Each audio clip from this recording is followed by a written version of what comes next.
हाय, मेरा नाम सौरभ गांगुली है। भूले तो नहीं? লাইনগুলো যখন লেখা হয়েছিল তখন কেউ কল্পনাও করতে পারেনি যে এই লাইন একটা যুদ্ধের পরিস্থিতি তৈরি করে দেবে। সেই যুদ্ধ যেখানে একজন অধিনায়ক, একটি দেশ, একটি দল, সবার স্বপ্ন ভঙ্গ হয়েছিল। হ্যাঁ, আজ আমি আপনাদের এই লাইনের গল্পটাই বলবো, যেখানে আমাদের প্রিয় দাদাকে ব্ল্যাকমেল করে তৈরি করা হয়েছিল বিজ্ঞাপনটি। কিন্তু এই বিজ্ঞাপনটি শুধু কিন্তু দাদার ভাগ্য নয়, দাদার কেরিয়ারও বদলে দিয়েছিল। আগস্ট 2006, দাদা আজকে বাড়িতে একা, এবং এই একা, এই নিস্তব্ধতা এটাই বলে দিচ্ছিল যে দাদার কেরিয়ারে সেই সময় কি অবস্থা। অধিনায়কত্ব চলে গেছে, এমনকি দল থেকেও বাদ পড়ে গেছে। ঠিক 1 বছর আগে এই সময় দাদা যখন কলকাতায় আসতো, মানুষের ঢল নেমে যেত রাস্তায় দাদার বাড়ির সামনে। তারা রীতিমতন একটা উৎসবে মেতে উঠত। কিন্তু আজ দাদার বড্ড একা, চারিদিকে যেন এক নিস্তব্ধতায় ঘেরা। এমনকি দাদার এক সতীর্থ দাদার হয়ে বলার জন্য তাকে শোকজ করা হয়েছিল। দাদার এই পরিণতির জন্য একজন সেই কোচ দায়ী, যাকে দাদা সাদর আমন্ত্রণ করে নিয়ে এসেছিল, যাকে দাদা নিজের বাড়িতেও নিয়ে গেছিল।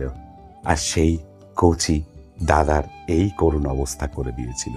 শুধু দাদার কেরিয়ারই নষ্ট করতে তিনি উদ্ধত হননি, টিমের যে লিগেসি ছিল সেটাকেও ভেঙে তছনছ করে দিতে যেন বদ্ধপরিকর ছিল এই কোচ। এরপরেও যেন কাটা ঘায়ে নুনের ছেটা। অনেক কষ্ট করে পাকিস্তান সিরিজে দাদা নিজের জায়গা পেল, একটা ম্যাচও খেলেছিল, এবং ভদ্রস্থ স্কোর করার পরও তাকে ড্রপ করে দেওয়া হয়েছিল, যেন তাকে বুঝিয়ে দেওয়া হয়েছিল যে তোমার দিন, তোমার কেরিয়ার শেষ। দাদাকে বুঝিয়ে দেওয়া হয়েছিল যে সৌরভ গাঙ্গুলি যত যাই করুক, যত ডোমেস্টিক ক্রিকেটেই রান করুক, যাই করুক, তাকে টিমে আর নেওয়া হবে না। এমনকি একজন সিলেক্টরও স্পষ্টই বলে দিয়েছিল যে সৌরভ গাঙ্গুলিকে কোনোভাবেই আর দলে নেওয়া হবে না। এক দুরন্ত কেরিয়ারের যেন লজ্জাজনক সমাপন হতে চলেছিল। 22 গজে রাজত্ব করা মহারাজের কাহিনী যেন ইতিহাসের পাতায় চিরতরেই লেখা হতে চলেছিল।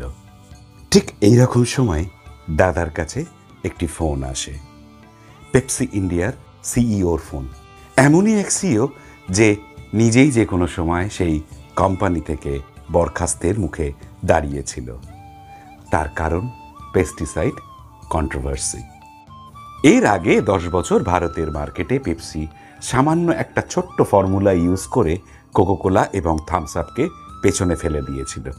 আর সেই ফর্মুলাটি ছিল তাদের অ্যাডভার্টাইজমেন্ট, অর্থাৎ বিজ্ঞাপনে ক্রিকেটার এবং বলিউডের সংমিশ্রণ করে মানুষের কাছে দ্রুতই পৌঁছে যাওয়া।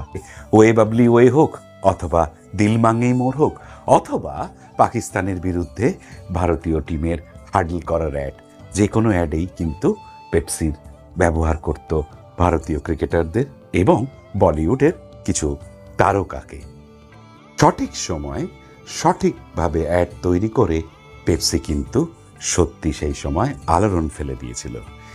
এই পেপসির বেশ কয়েক বছর ধরে মুখ ছিল আমাদের দাদা সৌরভ গাঙ্গুলি, কিন্তু দাদা দল থেকে বাদ যাওয়ার পরই পেপসি দাদাকে সরিয়ে তার বদলে নিয়ে এসেছিল রাহুল দ্রাবিড়কে।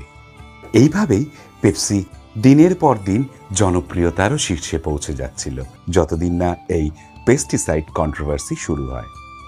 আগস্ট 2006তেই ইন্ডিয়ান ইনস্টিটিউটের একটি রিপোর্ট তারা প্রকাশ করে, এবং সেখানে জানা যায় যে ভারতে যে পেপসি বিক্রি হচ্ছে তাতে 24% পেস্টিসাইড কিন্তু বেশি দেওয়া রয়েছে। আর ঠিক এইরকমই একটি রিপোর্ট 2006 সালের আগে 2003 সালেও কিছু এইরকম পানীয়র ওপরেও কিন্তু রিপোর্ট বের করেছিল। যদিও সেই সময় এটা নিয়ে কোনো রকম চেঁচামেচি বা এটা নিয়ে কোনো কিছু মুভমেন্ট হয়নি, তাই এবারেও পেপসি কোকোকোলার কোম্পানি তারা কিন্তু এই রিপোর্টটাকে আন্ডার এস্টিমেট করেছিল।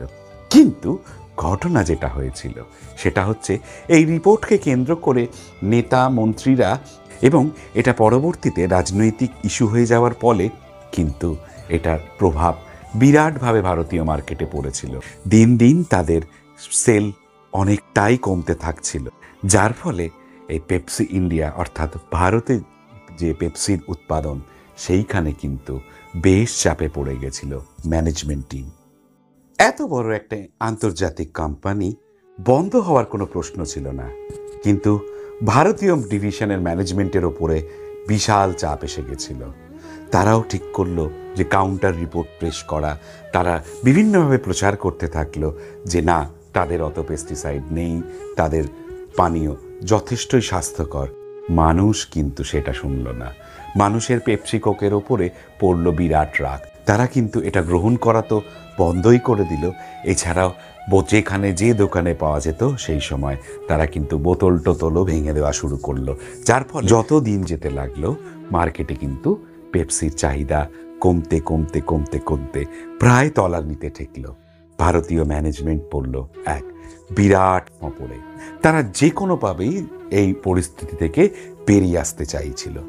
আর ঠিক সেই সময় তাদের মার্কেটিং টিম, তাদের বিজ্ঞাপন এক্সপার্টসরা, তখন তারা স্ট্র্যাটেজিক্যালি ঠিক করলো যে ভারতীয়দের কাছে ক্রিকেটার প্রাক্তন অধিনায়ক সৌরভ গাঙ্গুলির অন্যায়ভাবে বাদ দিয়ে দেওয়া হয়েছিল, সেই যে মানুষের কাছে ইমোশন ছিল সেই ইমোশনটাকে কাজে লাগাতে।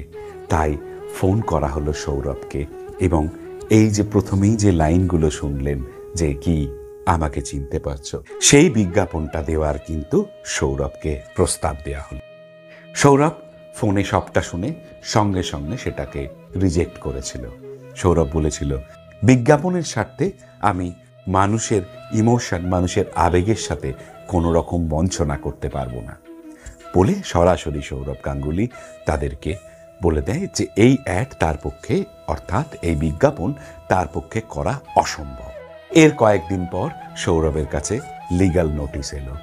সৌরভ 2007 সাল পর্যন্ত চুক্তিবদ্ধ ছিল পেপসি ইন্ডিয়ার সাথে, সুতরাং তার ইচ্ছে থাকুক না থাকুক তাকে এই বিজ্ঞাপন করতেই হবে। পেপসি কোম্পানি যে কোনোভাবেই এই পরিস্থিতি থেকে বেরিয়ে আসতে চাইছিল।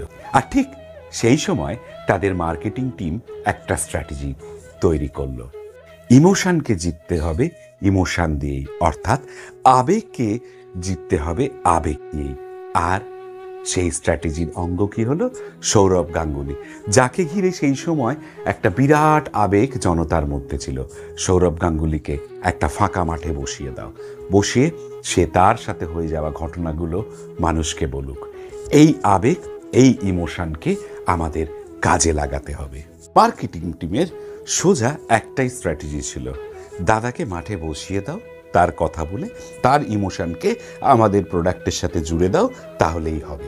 তবে তারাও কিন্তু ভালো মতন জানতো এটা কিন্তু উল্টো হতে পারত, অর্থাৎ দাদাকে দিয়ে সোডা বেচালে তার কিন্তু উল্টো রিয়াকশানও হতে পারত। অনেকেই ভাবতে পারতো টপিক ডিভিয়েট করছেন, অথবা দাদাকে দিয়ে এটা বিক্রি করানো হচ্ছে বলে অনেক রকম নানান প্রশ্ন উঠতে পারত। কিন্তু কিছু করার ছিল না তাদের পক্ষে, অর্থাৎ পেপসির পক্ষে এই গ্যাম্বলিং করা ছাড়া কোনো উপায় ছিল না। সে যাই হোক, যদি এটার উল্টোটা হতো তাহলে দাদাও ডুবে যেত কিন্তু পেপসি। আসলে তো এটা একটা ছিল জুয়া।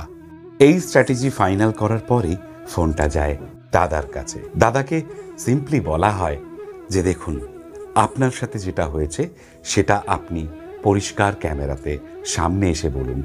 এখনও আপনি সাপোর্ট করুন টিম ইন্ডিয়াকে। যদিও এটাতে বেশি খুব একটা দাদার ক্ষতি হওয়ার ছিল না যদি কোনো বিপরীত রিয়াকশান হতো, কারণ দাদার তো আর হারানোর কিছু ছিল না, ক্ষতি যা হওয়ার হতো কিন্তু পেপসি কোম্পানি। কিন্তু এই রকম উইন উইন সিচুয়েশানে, অর্থাৎ সৌরভের কিছু হারানোর ছিল না, এই রকম উইন উইন সিচুয়েশানেও কিন্তু ফোনে সৌরভ সবটা শুনে তক্ষুনি বলে দেয় যে আমার মুখ থেকে ওই লাইনগুলো বলা অসম্ভব। দাদা পরিষ্কার জানিয়ে দিয়েছিল যে আপনারা আমাকে সাহায্য করতে চাইছেন, তার জন্য অসংখ্য ধন্যবাদ, কিন্তু এইভাবে মানুষের ইমোশনকে কাজে লাগিয়ে আমি কিছুতেই আমার কেরিয়ার আবার নতুন করে শুরু করতে পারবো না। দাদা তাদের প্রস্তাব নাকচ করে দিলেও কি হবে? পেপসি কি থোড়াই ছেড়ে দেওয়ার পাত্র ছিল তারা? কারণ তারাও তো খাদের কিনারে দাঁড়িয়েছিল, তাই তারা দাদাকে পত্রপাঠ পাঠালো, লিগ্যাল নোটিশ। কারণ পেপসির সাথে 2007 সাল পর্যন্ত দাদার চুক্তিবদ্ধ ছিল যে তাদের অ্যাড করতে দাদা বাধ্য। ওই কন্ট্রাক্ট অনুযায়ী যতক্ষণ না তাদের প্রোডাক্ট দাদার উপরে কোনো কুপ্রভাব ফেলছে, শুধু কন্টেন্টের বেসিসে, দাদা কিন্তু তাদের বিজ্ঞাপন করা থেকে কোনোভাবেই নাকচ করতে পারবেন না। একেই দাদা এই রকম একটা বিচ্ছিরি ডামাডোল পরিস্থিতিতে ছিল, তার উপরে এই লিগ্যাল নোটিশ এবং তার উপরে এই অ্যাডের নাকচ। সুতরাং দাদা ভালো মতন জানতো যে আরও ঝামেলা বাড়বে এবং আরও মানুষের মধ্যে একটা বিপরীত রিয়াকশান হবে, তাই কোনো উপায় না দেখে দাদা রাজি হয়েছিল আর তৈরি হয়েছিল এই অ্যাড। हाय, मेरा नाम सौरभ गांगुली है। भूले तो नहीं? जो हुआ, क्यों हुआ, कैसे हुआ, ये सब सोच के दुख भी होता था। এরপর অ্যাডটা যখন রিলিজ করলো, বাইরে থেকে দেখে খুব একটা কিছু পরিবর্তন হয়েছে বলে মনে হয়নি, কিন্তু ভেতরে ভেতরে দুটো জিনিসের পরিবর্তন অবশ্যই হয়েছিল। এক যেটা হয়েছিল সেটা হচ্ছে আবারও গলিতে গলিতে, আড্ডার থেকে ঘরে ঘরে দাদার নাম কি লোকের মুখে চলে এসেছিল, এবং মানুষ যেটা ভেবেছিল বড়লোকদের একটা পলিটিক্স গিমিক, সেইটা কিন্তু মানুষের মন থেকে আস্তে আস্তে বদলাতে থাকলো। দাদার অ্যাডের এই লাইনগুলো শুনে বুঝতে পারল অধিনায়ক দাদা নয়, অন্যায় হয়েছে ক্রিকেটার দাদার উপরে, এবং একদিকে সারা ভারতীয় বোর্ড আর উল্টো দিকে একটা খেলোয়াড়। ব্যাস, এখান থেকেই কিন্তু আস্তে আস্তে আস্তে আস্তে মানুষের মত, মানুষের ভিশনটা পাল্টাতে আরম্ভ করলো। হাওয়াও যেন আস্তে আস্তে বদলাতে শুরু করেছিল। দরকার ছিল শুধু একটা স্ফুলিঙ্গের, আর সেটাই দিয়ে দিল কোচ গ্রেগ চ্যাপেল। যেই টিম এতদিন ভালো খেলছিল, হঠাৎ করে সেই টিম হারতে শুরু করলো। প্রথমে ডিএলএফ কাপে হার, তারপরে ঘরের মাঠে চ্যাম্পিয়ন্স ট্রফিতে গ্রুপ স্টেজেই বিদায়, তারপর সাউথ আফ্রিকা সিরিজে হোয়াইট ওয়াশ। ব্যাস, পরপর এইরকম ব্যর্থতায় কোচ গ্রেগ চ্যাপেল কি করেছিল মনে আছে?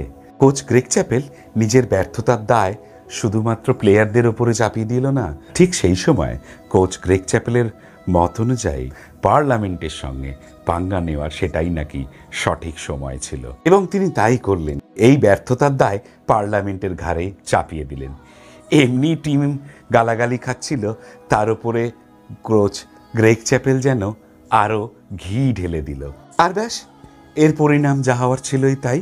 আগে যেটা শুধুমাত্র গলি বা চায়ের আড্ডায় বা ঘরের ড্রয়িং রুমে চর্চায় ছিল, সেটা এখন চর্চায় চলে এলো পার্লামেন্টে। গ্রেগ চ্যাপেলের এরকম অবিবেচকের মতন মন্তব্য প্রত্যেকটা সংবাদপত্রের শিরোনামে চলে এলো। আর ঠিক এরই মাঝখানে সারা দেশ জুড়ে উই ওয়ান্ট দাদা, উই ওয়ান্ট দাদা রব উঠতে থাকলো। এর পরিণামে ঠিক সাউথ আফ্রিকা ট্যুরের 2 সপ্তাহ আগে সেই দলে অন্তর্ভুক্ত করা হলো সৌরভ গাঙ্গুলিকে। অবশেষে দাদা ফ্লাইটে উঠলেন সাউথ আফ্রিকার। সেই ফ্লাইটেই বেশ কয়েকজন সিলেক্টর ছিলেন, তারা গ্রেগ চ্যাপেলকে সামলানোর জন্য, যাতে গ্রেগ চ্যাপেল আর কোনো রকম কোনো ভুলভাল মন্তব্য করে অশান্তির সৃষ্টি না করেন। সাউথ আফ্রিকা পৌঁছে একটি প্র্যাকটিস সেশনে সেখানে কোচ গ্রেগ চ্যাপেল এবং অধিনায়ক রাহুল দ্রাবিড়ের সাথে হাত মেলাতে দেখা যায় সৌরভ গাঙ্গুলিকে। তবে এটা তো দ্বিতীয় রাউন্ড ছিল। প্রথম রাউন্ডটা জিতেছিল কোচ গ্রেগ চ্যাপেল, সৌরভকে অন্যায়ভাবে বাদ করে দেয়, কিন্তু দ্বিতীয় রাউন্ডটা ছিল খোঁচা খাওয়া বাঘ সৌরভ গাঙ্গুলির ফিরে আসার। এই দ্বিতীয় রাউন্ডের শুরুটাও কিন্তু সম্পূর্ণ অন্যরকমভাবে হওয়ার ছিল, আর হলো তাই। প্রথম টেস্টে সৌরভ গাঙ্গুলি লো স্কোরিং পিচে অসাধারণ একটি 50 রানের ইনিংস খেললেন। তার এই অবদানের ফলে টিম ইন্ডিয়া প্রথমবার সাউথ আফ্রিকার মাটিতে টেস্ট জয়লাভ করে ইতিহাসও তৈরি করেছিল। শুধুমাত্র প্রথম টেস্ট নয়, এই সিরিজে দুর্দান্ত ব্যাটিং করার ফলে সৌরভ গাঙ্গুলি আবার ফিরে এলো ওয়ানডে টিমেও, এবং প্রথম ম্যাচেই কামব্যাক করে দুর্দান্ত 98 রানের ইনিংস খেললেন। শুধু তাই নয়, এরপর শ্রীলঙ্কা সিরিজেও সৌরভ গাঙ্গুলি টপ স্কোরার হলেন এবং তারপরে 2007 সালের সেই বিশ্বকাপ, যেখানে ভারত গ্রুপ লিগেই বিদায় নিয়েছিল, সেই বিশ্বকাপেও টপ স্কোরারদের মধ্যে অন্যতম ছিলেন সৌরভ গাঙ্গুলি, আমাদের প্রিয় দাদা। এই যেন ঠিক বক্সিং ম্যাচের মতন, প্রথম রাউন্ড গ্রেগ চ্যাপেল জিতলেও সেকেন্ড রাউন্ডে দাদা গ্রেগ চ্যাপেলকে পুরো নক আউট করে দেয়। এরপর সৌরভ গাঙ্গুলি তার টিমে জায়গা আবার পাকাপাকি করে নেয়, আর উল্টো দিকে কোচ গ্রেগ চ্যাপেলকে মাথা নিচু করে ফিরে যেতে হয় তার দেশে। আর তার সাথেই দাদা জয়লাভ করেছিল এই যুদ্ধে, সেই একটা বিজ্ঞাপনের সূত্র ধরেই। আপনাদের এই গল্প কেমন লাগলো অবশ্যই কমেন্ট বক্সে আপনাদের মতামত জানাবেন। ভালো লাগলে লাইক করবেন, শেয়ার করবেন, আর যারা এখনো পর্যন্ত এই চ্যানেলটিকে সাবস্ক্রাইব করেননি তারা অবিলম্বে চ্যানেলটিকে সাবস্ক্রাইব করে বেল আইকন টিপে দিন, কারণ নিয়মিত এইরকম নানান বিষয়ের অজানা কিন্তু সত্যি গল্পের ভিডিও আপলোড হলেই তার নোটিফিকেশন আপনারা পেয়ে যাবেন। তো আজ এ পর্যন্ত, আবার আগামীকাল আমি আপনাদের সামনে হাজির হব নতুন একটি গল্প নিয়ে। ততক্ষণ সবাই খুব ভালো থাকবেন।